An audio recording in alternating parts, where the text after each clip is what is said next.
UFC 300. pasākums nelika vilties. Fantastiskas cīņas, fantastiski rezultāti.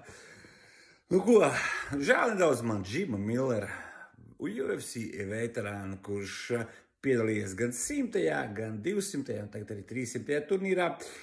Ja pirmos divus, 100 un 200, viņš nosinēja ar uzvarām, tad šajā mačā pret Bobiju Grīnu viņš dabūja normāli pa seju. Nu, viņam pašķēdīja to galvu ne pa jokam, un gala rezultātā sakāp.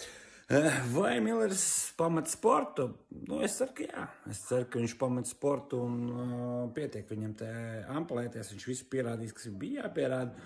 Bet pret Grīnu, lai arī acis bija sadragāta, viņš noturējās visus raundus, visu cieņu. Nu, viņš ir īsta mašīna. Turpmākās cīņas nelika vilties, bet visām es neiešu cauri 13 mači šajā vakarā.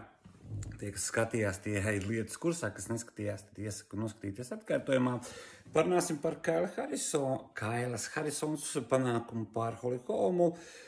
Jā, cīņa noslēdzās otrajā raundā no 3, un ar savu paņēmienu Kaila Harisona, precīzāk šajā gadījumā bija žņaukšanas paņēmiens. Kaila Harisona debitēja UFC. Nu, meitene ir ļoti titulēta. Tagad viņa saka, ka viņa ļoti ambicioza. Viņa pateica tā, ka viņa šogad gada beigās kļūs par UFC čempionu. Nu, ambicioza.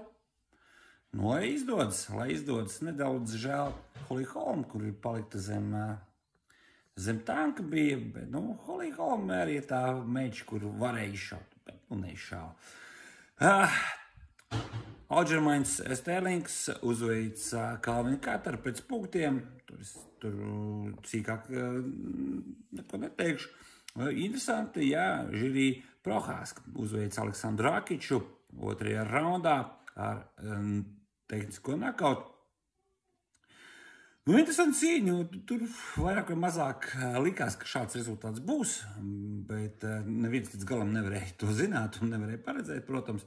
Bet rezultāts tāds ir, un es apsveicu. Man ļoti patīk Irijs Prohāska, ka viņam sekoja līdzi arī tad, kad viņš šo cīnījās Reizinā. Un es gaidīju, ka viņš nāks UFC, tad viņš nāks UFC, šokēja visu izcīnot titulu, ļoti ātri UFC titulu. Un, nu, tāda viņa karjera ir attīstījusies. Atceramies, ka viņš bija tas, kurš sakarā traumu nevarēja aizdīt cīņu. Viņš teorētiski varēja saglabāt titulu. Un viņa viņš atteicās. Viņš teica, nu kā, ja es nevaru aizstāvēt, ja man tagad tas neesmu aktīvs, tad lai cits cīnās. Nu, īsts vecis. Ejam tālāk. Jā, Čārlis Oliveira piekāpās Armanam Cakurjanam.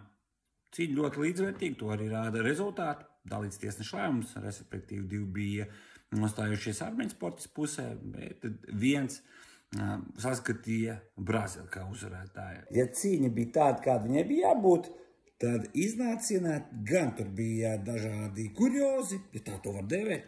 Armēņu sportists, dodoties uz ringu, iesita vienam fanam. Kāpēc? Par ko? Nu, tas ir jautājums, uz ko pagaidām mēs nevaram atbildēt, vai nu par to vēl pagaidām arī nekur neraksta zem presē, bet nu, tāds fakts ir. Bet beigās 2 uzvaras vienā vakarā. Piekauts skatītājs, uzveikts arī Oliveira. Nu, laikam, interesantākais mačs manā uzskatījumā bija Justins Gaethje pret Maksu Holloway. Maks Holloway man vienmēr paticis, kaut gan nenoliekšu, man iekšējā sajūta bija, ka Gaethje uzvarēs, bet man iekšējā sajūta pievīlu un Gaethje normāli piepīpēja. Jūs redzējāt, ja neredzējāt, skatieties highlightiņu, nu, kauts iespējīgi. Apsveicam Maksu Holloway.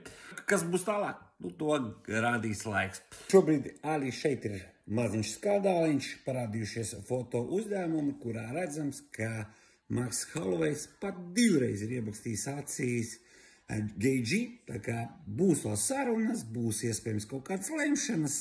Iespējams, bet pagaidām tādu nav. Priecājamies par Maksu Holloway panākumu.